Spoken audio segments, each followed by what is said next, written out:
అంటే మనుషుల వల్ల మనుషులు పుడతారు. అలాగనమాట. అక్కడ పోలి ఉన్నాడంటే ఆయన ఈయనని కాదు. ఇప్పుడు నాకు చెప్పండి, ప్రకటన గ్రంథం మొత్తం రండి. అక్కడ యోహానుని దేవుడు దర్శించాడు కదా. దర్శించినప్పుడు మనుష్య కుమారుని పోలిన ఒకని చూచితిని అంటాడు. ఏమన్నాడు యోహాను? ఏడు సువర్ణ దీపస్తంభములను ఆ దీపస్తంభముల మధ్యను మనుష్య కుమారుని పోలిన ఒకనిని చూచితిని అన్నాడమ్మా. ఇప్పుడు యోహాను చూసింది యేసు ప్రభునేనా? యేసు ప్రభుని పోలిన ఒక మనిషినా? యేసు ప్రభునే.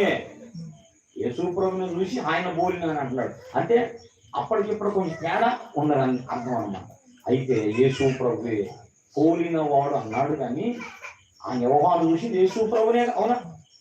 పోలిన వాడు అన్నాడు కానీ యేసు ప్రభువే కదా ఆయన. ఇక్కడ కూడా మనిషి కుమారుని పోలిన వాడంటే యేసు ప్రభువే. దేవుడి మాట